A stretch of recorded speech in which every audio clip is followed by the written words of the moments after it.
আসসালামু আলাইকুম। কেমন আছেন সবাই? আশা করি আল্লাহর রহমতে সবাই ভালো আছেন। আলহামদুলিল্লাহ আমরাও ভালো আছি। আজকে দেখাবো চিকেন ফ্রাই বিরিয়ানি।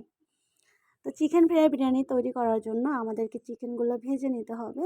তো এখানে আমি চিকেনগুলো ভেজে নিচ্ছি, আর চিকেনগুলো কিন্তু আজকে খুব হার্ড করে ভাজবো, মানে খুবই শক্ত করে ভাজবো। এটা আমি লবণ, হলুদ আর শুকনো ঝালের গুঁড়া দিয়ে মেখে রেখেছিলাম, আর একটু সামান্য ভিনেগার দিয়ে আধা ঘন্টার জন্য। তো আধা ঘন্টার জন্য মেখে রেখেছি। তারপরে কিন্তু আমি ভাজতে চলে আসছি, আর চিকেনগুলো আমি ভেজে নেব। তো চিকেনগুলো ভাজতে থাকি, এইদিকে আমি মশলাটা রেডি করলাম। আমি এখানে 200 গ্রাম টক দই নিয়েছি, আর এখানে 1 প্যাকেট বিরিয়ানি মশলা থেকে হাফটা দিয়ে আমি এখানে ভালোভাবে মেখে নিচ্ছি, আর এটা মেখে আমি রেখে দেবো 10 মিনিটের জন্য। তো এই মশলাটা আগে থেকে রেডি করতে হবে। আর বিরিয়ানি মশলা তো হচ্ছে মানে যে কোনো শপে আপনারা পেয়ে যাবেন। এটা বাসায় তৈরি করাও লাগবে না, ঝামেলা লাগবে না। রেডিমেড কিনে নিয়ে এসেও কিন্তু করতে পারবেন। তো এদিকে আমি চিকেনগুলো ভালোভাবে উল্টে পাল্টে ভেজে নিলাম, আর চিকেনগুলো আজকে আমি কিন্তু একদম ব্রাউন কালার করে ভেজে নেব, মানে খুবই গাঢ় একটা ব্রাউন কালার করে ভেজে নিলাম। আর এই তেলের ভিতরে এখন আমি দিয়ে দেব পেঁয়াজ কুচি। তো খুবই অল্প উপকরণে কিন্তু চিকেন ফ্রাই বিরিয়ানিটা তৈরি করে নেওয়া যাবে। সব ভাইয়ারা আপুরা যারা মেসে বা হোস্টেলে থাকেন তারাও তৈরি করে নিতে পারবেন। তো এখানে আমি 3টা পেঁয়াজ কুচি দিয়েছি, আর এখানে দিলাম রসুন বাটা, কাঁচা ঝাল বাটা, পেঁয়াজ বাটা, আর দিয়ে দেবো আদা বাটা। তো পেঁয়াজ কুচিটা দেওয়া স্কিপ হয়ে গিয়েছে, যাই হোক পেঁয়াজ কুচিটা কিন্তু অবশ্যই দিবেন। দেখতে পেয়েছেন যে আমি পেঁয়াজ কুচি দিয়েছি, আর পেঁয়াজটা আমি 4টা মতো কুচিয়ে নিয়েছি, আর এখানে দিয়ে দিলাম এখন সেই ফ্রাইগুলো, যে চিকেন ফ্রাইগুলো আমি একটু আগে রেডি করে রেখেছিলাম সেটাই দিলাম। তো চিকেন ফ্রাইটা দেওয়ার পরে আমি ভালোভাবে নেড়ে চেড়ে কষিয়ে নেব। আজকে কোনো পানিই দিব না, আমি সেই যে মশলাটা রেডি করেছিলাম সেটাও এখন দিয়ে দিলাম টক দইয়ের সঙ্গে বিরিয়ানির মশলাটা।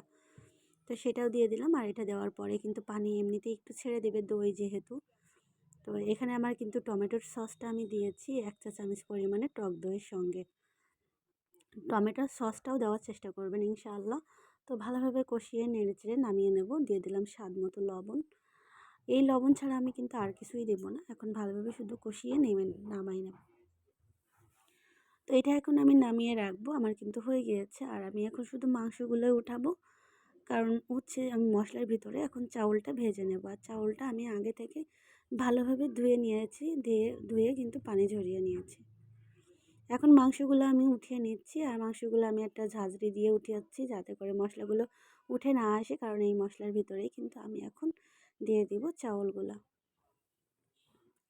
আর চাউলগুলো আমি তো বলেছি আগেই আমি পানি ঝরিয়ে নিয়েছি, ভালোভাবে ধুয়ে পরিষ্কার করে নিয়েছি। এখানে 750 গ্রাম মতো চাউল নিয়েছি। চাউলগুলো এখন আমি 10 মিনিট ধরে ভালোভাবে ভেজে নেব, মানে খুবই ভালোভাবে ভেজে নেব। চাউলগুলো একদম মানে দাঁতে দিলে মানে মুখে দিলে কট করে একটা ভেঙে শব্দ হবে, ততক্ষণ পর্যন্ত ভাজতে হবে। তো আমার ভাজা হয়েছে মাশাআল্লাহ, আপনারা হয়তো বা স্ক্রিনে দেখে বুঝতে পারছেন ব্রাউন কালার হয়ে গিয়েছে। এখন আমি পাশের চুলায় রেখেছিলাম গরম পানি। তো এই গরম পানিটা দিয়ে দিলাম। আমার এটা উষ্ণ গরম পানি দিচ্ছি আমি এখানে, আপনারা চাইলে ফুটন্ত গরম পানি দিতে পারবেন, কোনো সমস্যা নেই।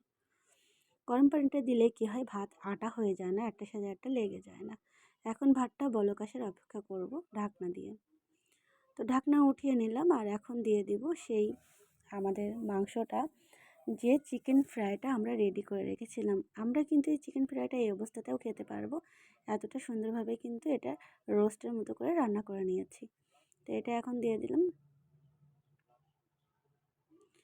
ভালোভাবে চিকেনটা দেওয়ার পরে কিন্তু নেড়ে চেড়ে দিতে হবে মশলাটা, যাতে করে সব জায়গাতে লেগে যায়।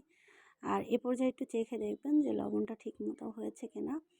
যদি লবণটা দেখেন যে একটু হালকা হালকা নোনতা হয়েছে, তাহলে বুঝবেন পরে একটু কম হয়ে যাবে। তাই এই পর্যায়ে দেখবেন যে ঠিক আছে, এরকম যদি ঠিক থাকে তাহলে পরেও একদম পারফেক্ট হবে। এই টিপসটা অবশ্যই নেবেন। দিয়ে দিলাম গোটা কিছু কাঁচা ঝাল, আর দিয়ে দেব এখন 1 চা চামচ পরিমাণে আমি কিন্তু এটা দিচ্ছি ঘি। আপনারা চাইলে ঘির বদলে বাটারও দিতে পারবেন। তো দেখুন আমার কিন্তু সামান্য পানি আছে, আর এই অবস্থাতে আমি গ্যাসটা অফ করে দিয়ে এখন 10 মিনিট ঢাকনা দিয়ে ঢেকে রাখবো। ফিরে আসলাম 10 মিনিট পরে। মাশাআল্লাহ পানিটাও শুকিয়ে গিয়েছে, ভাতটা অনেক ঝুরঝুরে আর লোভনীয় হয়েছে। তো অবশ্যই ভিডিওটা কেমন লেগেছে কমেন্ট করে জানাতে একদমই ভুলবেন না, আর বাসাতে অবশ্যই ট্রাই করবেন ইনশাআল্লাহ। চিকেন ফ্রাই বিরিয়ানিটা অসম্ভব মজার হয় খেতে। আমার হাজব্যান্ড বেগুন ভাজা পছন্দ করে, তাই সাথে কিছু বেগুনও ভেজে নিলাম। তো এখন আমি এগুলো খাবো। মাশাআল্লাহ, অসাধারণ হয়েছে খেতেও কিন্তু। তো অবশ্যই ট্রাই করবেন। সবাই ভালো থাকবেন। আল্লাহ হাফেজ।